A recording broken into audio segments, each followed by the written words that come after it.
So in the previous couple of lessons, we spent some time talking about some of the religious changes that took place, namely under the reign of Charles I, and more specifically during the period of personal rule, the period from 1625 to 1649. We talked about the influence of Laudism, this idea of Archbishop Laud introducing some slightly more pro-Catholic ideas. We then talked about the opposition from Puritans to such reforms. This lesson is going to spend some time talking about the emergence of millenarianism, which was, of course, a significant development which intertwined religious fervour with political dissent. That's a very important point that needs to be noted. Millenarianism, from a very basic overview perspective, is the belief in some kind of imminent, divinely ordained transformation of society. Essentially, it is the belief that society will transform due to the second coming of Christ. So, from a religious and political context then, Charles I's reign during this period is marked by efforts to enforce a sense of religious uniformity, trying to essentially ensure that everybody believes the same things.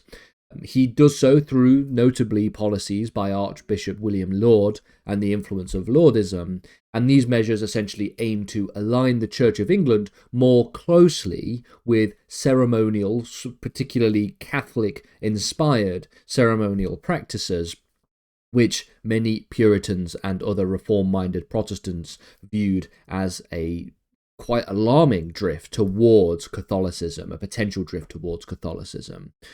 We also see that a lot of pro-Catholic suspicions were fueled by the king's marriage to the Catholic Henrietta Maria of France. Of course, if she was Catholic and he marries a Catholic, this is not a particularly good way of trying to dispel myths of a pro-Catholic stance.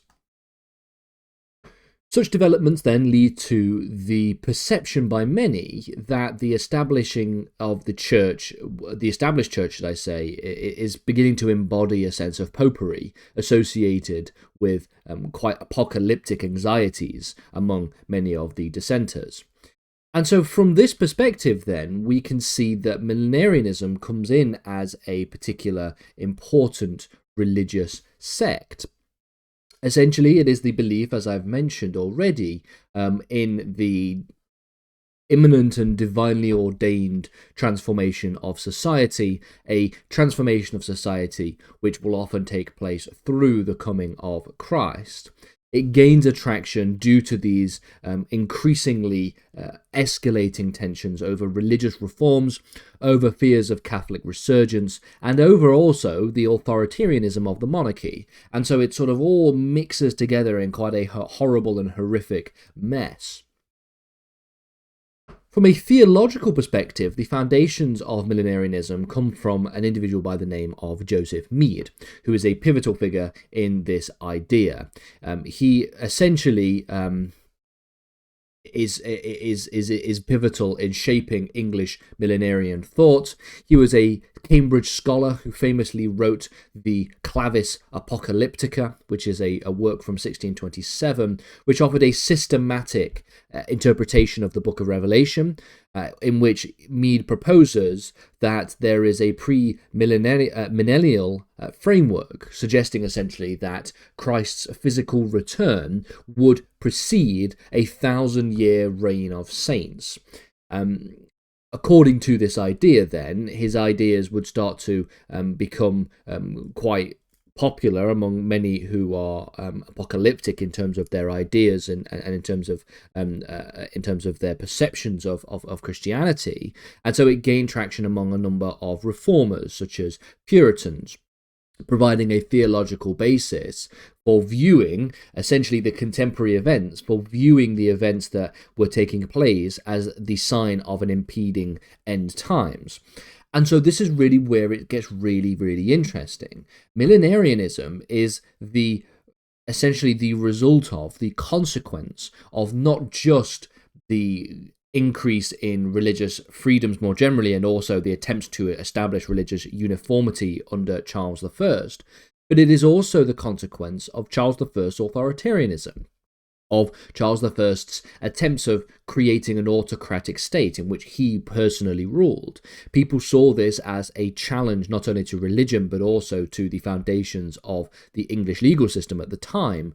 And so this provided a basis for people to look at what was going on around them as a sign of the impending end times. And so more and more people were attracted to millenarianism as a result, because it offered an apocalyptic view of what was taking place. It offered an explanation also for why and how Charles could get away with such authoritarian measures.